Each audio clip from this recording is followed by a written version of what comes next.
Bonjour, ici Marilyn Ferland pour cette autre émission de Carnivore.tv. Aujourd'hui, au menu, il sera question de divertissement dans l'art contemporain. Nous partons à la découverte de deux nouvelles formes d'art émergents, l'iPhonographie, une nouveauté dans le domaine de la photographie artistique, et la luminothérapie, où nous verrons que l'art se combine avec la médecine douce afin de procurer un divertissement haut en couleurs. Le iPhone, cet appareil qui a révolutionné le monde des communications.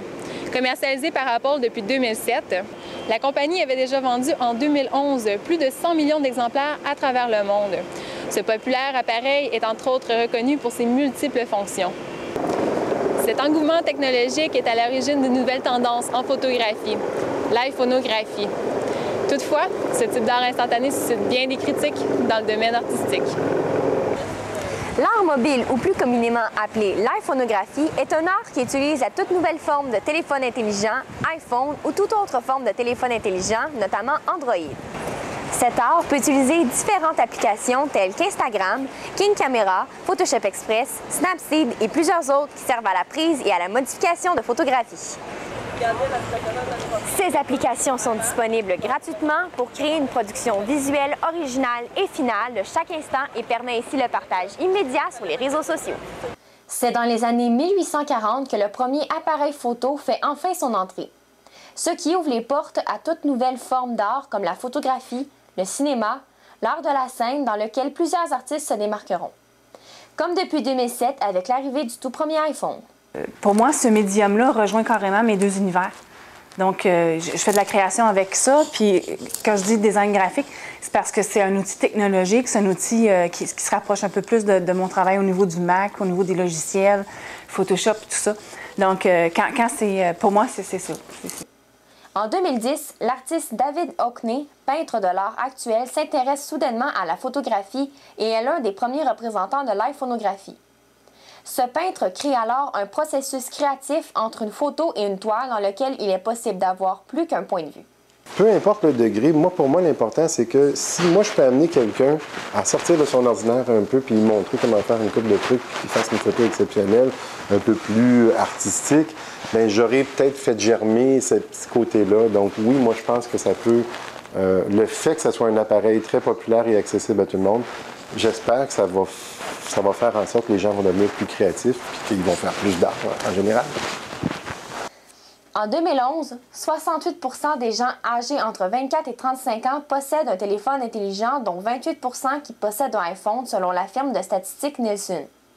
L'art mobile est disponible à tous et en passionne plus d'un. Ma préférence va vers l'appareil plus complet, qui demande plus de réglages. Par contre, la qualité des photos est généralement parfaite.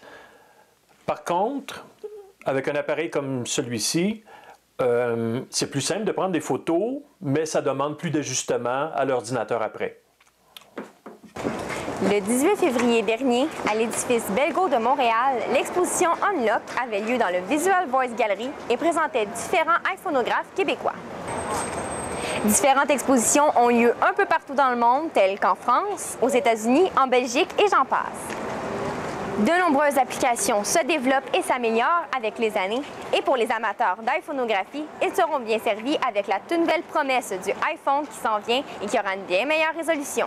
C'était Valérie Baudet, Carnivore.tv, Montréal. C'est un fait. Le manque de luminosité naturelle l'hiver est un facteur causant la dépression saisonnière. Fatigue, déprime, démotivation en sont des symptômes connus. Le meilleur moyen d'y remédier, c'est la luminothérapie. Mais qu'est-ce que c'est la luminothérapie? C'est en fait un concept développé au début du 19e siècle par un médecin danois. En fait, sa technique consiste essentiellement à s'exposer quelques minutes par jour à une source lumineuse naturelle. Et voilà que quelques artistes ont développé à partir de cette idée un concept nouveau, la luminothérapie ludique. La première utilisation de la luminothérapie en clinique fut en 1984 aux États-Unis. Cette thérapie par la lumière permet de soigner des dépressions saisonnières ainsi que plusieurs autres troubles liés, tels que la fatigue, le stress ou l'insomnie. Aujourd'hui, on utilise également la luminothérapie sous nouvelle forme d'art actuelle afin de divertir la population. Cela permet à tout le monde de participer à une bonne séance de luminothérapie de groupe. Le Festival Montréal en Lumière a présenté de la luminothérapie au quartier des spectacles cet hiver lors de la Nuit Blanche. Depuis 2 années consécutives, ils utilisent la luminothérapie dans la présentation de leurs œuvres. Par exemple, vous avez peut-être vu les points rouges devant les salles de spectacle, les éclairages architecturaux sur les buildings. Donc tout ça fait partie du branding lumière du quartier. Luminothérapie est une nouvelle intervention, mais il y a plein de choses qui se greffent. L'idée, même si ce n'est pas tout le temps le cas, mais c'est quand même d'utiliser la lumière le plus possible. Le projet de luminothérapie utilise comme mode de présentation des installations urbaines telles que le clocher de l'UQAM afin de diversifier la diffusion. Bien des œuvres ont recours à la technologie que nous avons aujourd'hui, et c'est pourquoi cette forme d'art se classe dans la période d'art actuelle. C'est quelque chose qui est très en vague en ce moment, à la mode. Donc c'est une nouvelle forme d'art, je ne sais pas, parce que c'est nouvelle en fait, c'est un nouveau support. C'est comme plutôt que d'être dans une salle de cinéma pour faire de la projection, pour projeter un film ou du visuel, ou d'être devant un écran d'ordinateur. En fait, c'est un nouveau support, donc c'est projeté sur un building, dans un milieu urbain, dans un milieu public en fait. En plus de divertir son public, il a été prouvé par des psychologues que la luminothérapie apporte un bien-être instantané. La lumière permet de mettre de la couleur dans les journées grises et monotones de l'hiver afin de rendre les gens plus heureux. C'est pas pour faire de la flagornerie, mais on a eu beaucoup de commentaires comme de quoi notre installation était une des plus intéressantes lors de la Nuit Blanche. Il y avait tout le temps du monde sur la place Pasteur. On avait un petit bistrot SAQ à côté de nous. Donc, il y avait tout le temps énormément de gens. Maintenant que la technologie prend une place ultime dans notre quotidien, nous ne pouvons espérer rien de moins que de voir de plus en plus de luminothérapie. Cet art numérique évolue avec la technologie. Elle sera de retour l'année prochaine avec des nouveautés tout autant créatives.